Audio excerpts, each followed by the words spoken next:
in the Middle Ages.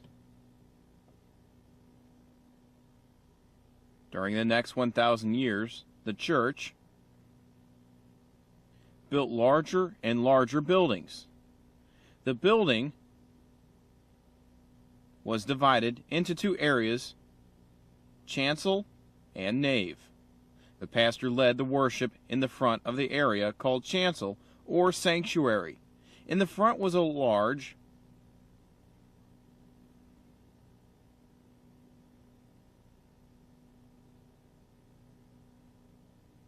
stone altar with a fancy carved backdrop called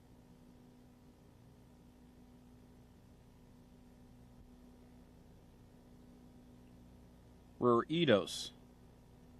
The church in Europe also had a third area for the choir, separated with a curtain. When they sang at the worship service, the pulpit was set high in the area called the nave. The people entered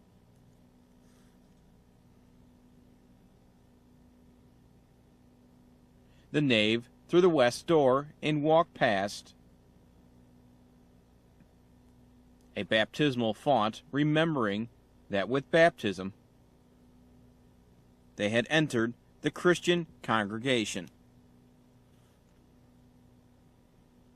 The people worshipped while standing or sitting on the floor, their thinking centered on stained glass, windows, or artwork. Most people couldn't understand the Latin language for worship. By the 13th century, they almost never received the Lord's Supper. Near the end of this time, the church developed big, beautiful Gothic cathedrals, very large buildings.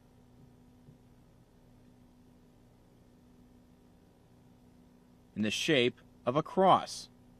Very famous artists like Michelangelo did the artwork on the walls and ceilings.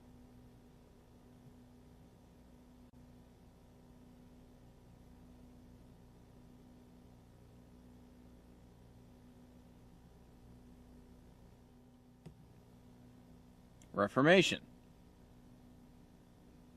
500 years ago, one very important event touched the Christian church, the Reformation.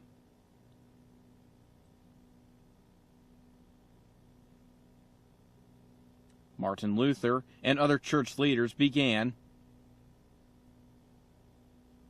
changes in both church life and culture to help people worship God and give them responsibility.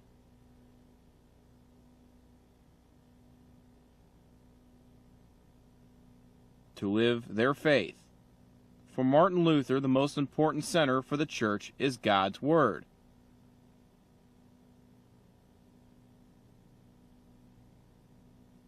Meaning Jesus Christ himself. Martin Luther changed the language of worship from Latin to the people's language. He translated the Bible into their language. He wrote hymns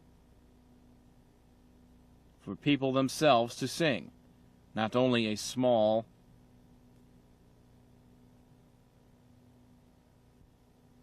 group singing worship in an unknown language. Martin Luther encouraged the Lord's Supper, attendance often. Lutherans used the same old church buildings, making the altar freestanding, keeping the beautiful artwork and symbols, but bringing the pulpit close to the people for them to hear and see the preacher. The leaders of other church groups removed everything and designed very simple churches, empty except for the pulpit and baptism font.